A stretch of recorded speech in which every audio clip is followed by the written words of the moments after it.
ka ba amin? Sabihin mo kung nasan si Goy-Goy. Yeah. Para sa mga yeah. What's up guys? What's up? It's your boy Slime Gaming. So, recording tayo. Pag-usapan natin yung tungkol sa mga bagong update ngayon, no? Yung pagdating ng boosting world na naman, no? Yung sabi sa update is March 31 yung boosting world.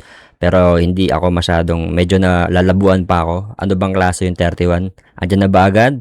Or ano pa, update lang muna tapos parang buwelo ng within 2 weeks bago mag-start talaga yung official servers ng BW. Hindi ko alam kung yun na ba yung mismong araw na andyan na yung mga server na bago or update pa lang then mga rewards bago mag-start yung game, yung BW. Yun ang pag-uusapan natin and boss hunting rules specific tayo sa SP. Let's go. Para sa mga Pinay na kasama ko mag-smoke, kasamang kumain at tumawa sa mga joke. Gusto ko pa mag-chill pero ayoko maging broke. Meron kasi akong rap, tinutulak ko na coke. Alis na ako mamaya pero ikay babalikan. Pag nakuha ko yaman, sabay nating hahalikan. Basta ikaw ay down, alamin ng iyong role. Wag mo kong pahirapan, alam mo ang aking goal. Habang wala ako, sinusuot mo aking shirt. Long hair, mahabang legs, maikling skirt. Ako si Papay, bumubuga siya si Olive. Bagong ligo siya na Aking mga Pinay. Bay bugoy na ko yung mga old school na soundtrack ni Ropang Bugoy, no. Hindi naman tayo pero wala kasi siyang copyright. Yung mga music niya no copyright. So friendly siya sa mga ganitong klaseng kaganapan na sa streamer for me. But anyways, going back again, March 31, hindi pa sure kung yun ba talaga yung magiging official release ng mga server tsaka ng official game ng BW. And abangan na lang natin. But ang video na to kasi syempre pag nagkakaroon na naman ng event ng VW Boosting World, may mga returnee player at saka may mga literal na newbie na maglalaro ulit. Baka manibago sila kasi culture shock sila, no, ika pa nga. Kanya nga tayo gumawa ng video mga kaibigan, ano. So, merong rules ang mga server, especially if you are part of the alliance. Why? Parang sa totoong buhay lang din yan mga tropa. For example, stoplight. Diba may rules ng stoplight? May mga rules sa kalsada. Bakit nila ginawa yan? Kasi maraming sasakyan, no? Madaming sasakyan. Kung hindi sila mag-i-implement ng rules, pinaka-basic rules like stoplight, yung red light, hindi makakatawid yung mga sasakyan sa kabila kasi sobrang dami ng sasakyan. Walang control. So, andyan yung rules para ayusin lahat ng yan. We have to obey, we have to stop. Same din dito sa Mir 4 game. So, hindi siya pambatang laro. No? Kailangan mong i-apply yung maturity mo as a person when it comes to this kind of game. Iba na yung mga laro ngayon, panahon ngayon, medyo sobrang mature contents na, no? But anyways, there are rules na kinalilituhan ng mga bagong player or returnees or kahit sabihin mo old player ka kasi nga, again, first server, meron silang, bawat server may sariling management yan. We have our own management in 41, they have their own management on other servers, and they have their own rules to run their server. Specific sa SP.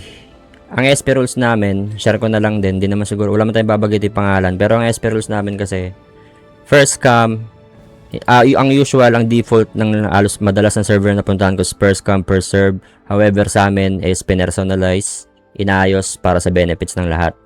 Meron lang certain PS na kailangan yung i-meet bago kayong pumalo sa mga floors. 7, 6, 8, 9, especially 8 above. May mga specific PS. Pero pag pumasok ka sa PS, no problem. Ang pinagkaiba lang ng rules namin dito, pagpasok mo ng map, you have to pin. And kahit sabihin mong wala pang boss na nakaspawn or merong boss na nakaspawn, particular yellow bosses, basta pagpasok mo ng map, mag-pin ka, then check alliance chat list kung may nag-pin sa mga ally nyo, no? Di-discuss natin tong rules na to kasi we are representing 41 and Tulisan is galing sa BW and babalik na naman yung BW. Now, rules are changes rules and changes is hindi napipigilan yan, guys. Anyways, pagpasok mo ng SP, pagtingin mo walang nag-pin sa mga allied chat, mag-pin ka na agad, no matter may buhay bang boss o wala. Kasi within 30 minutes after ng pin mo, ikaw lang ang makakakuha ng boss, especially pag pasok yung PS mo, unless may kalaban. Pag may kalaban, magiging FFA yan syempre, no? Magugulo yan kasi may kalaban nga. Pero pag ikaw lang nandun, within 30 minutes effective yun sa'yo.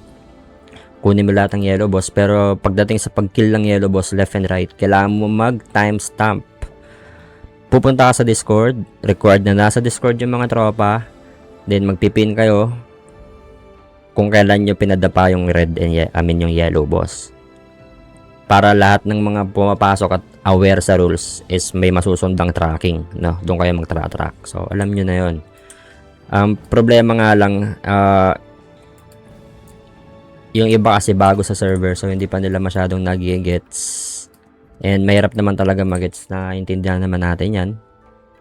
And try natin i-discuss. Normal naming mata, mamaya naging pula. Kami ay super high, nanonood pelikula. Pag ako stress, sila'y aking hinahagilap. Inggit ng ibang bitch, binibigyan sila ng irap. Iniwan ko sa parlor, ako ay on the grind. Alam niyang I can't stop, peso sa aking mind.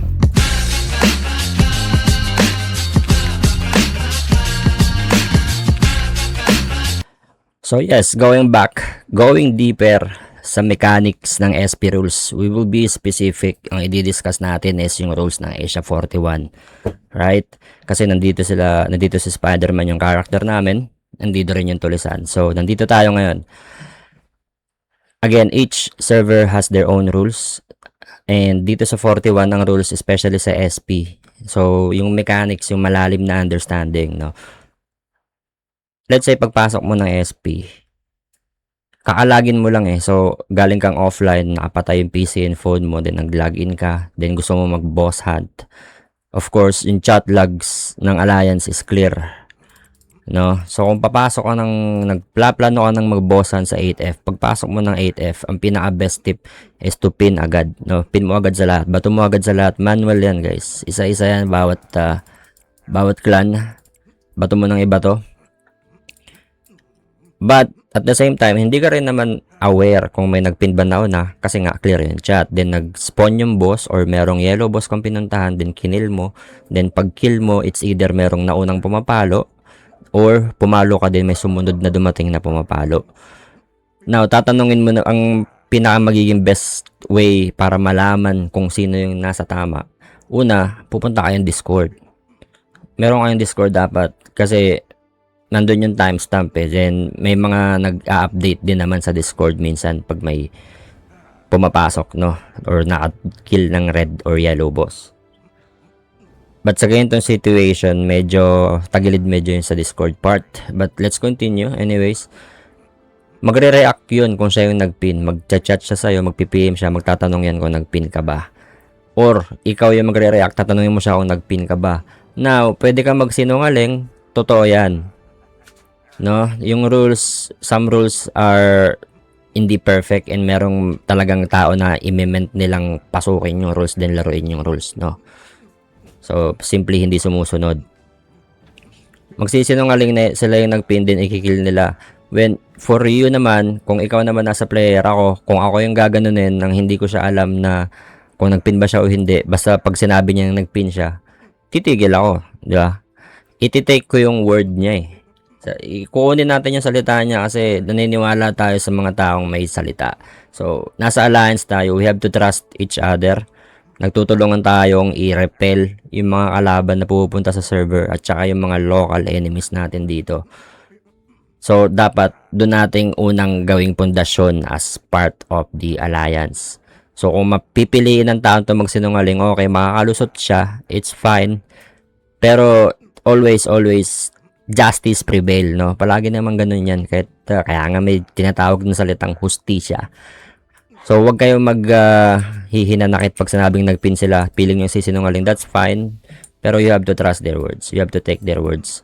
Pero kung medyo may bad record, pwede kayo mag-react doon, no? So, ganun siya nagpi-play. And going to the next.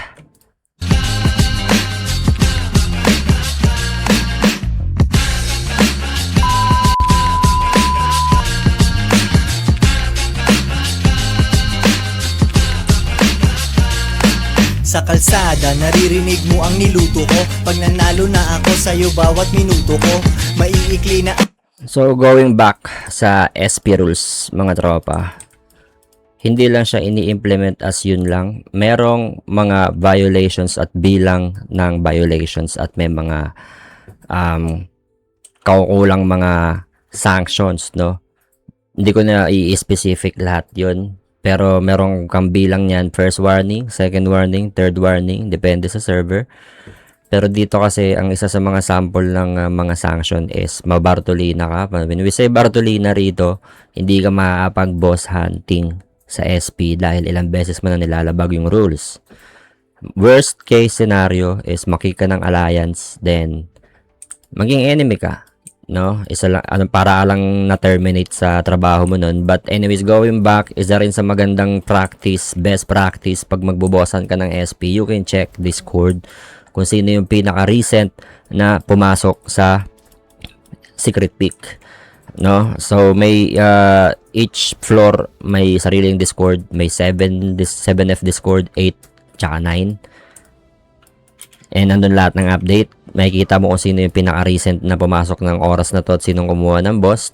And if wala kang nakitang nakapin or walang recent pin, then may nakita mo papasok sa space, nakadapa lahat ng boss. It's either may lumabag na alliance or may kalaban. No, so pag may kalaban ang mangyayari, magiging FFA yan, par. Lahat makakalot sa yellow and green. Pero sa normal, FFA talaga ang green. Then, yung yellow boss ang pinaka pinipin. No, so, ganun yung isa sa mga best practice. May sanctions. So, talagang sinubukan kong gumawa ng content dito sa rules na to. Kasi nga, dadating na naman yung BW.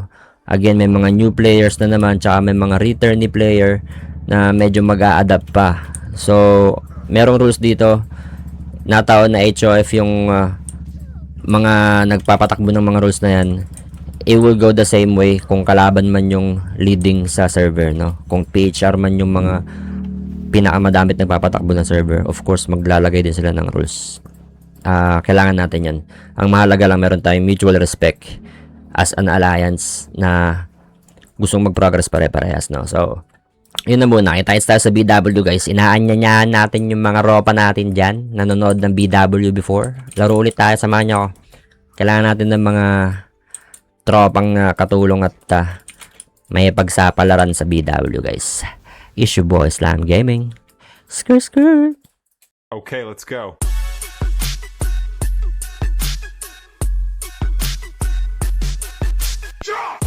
Slime Gaming.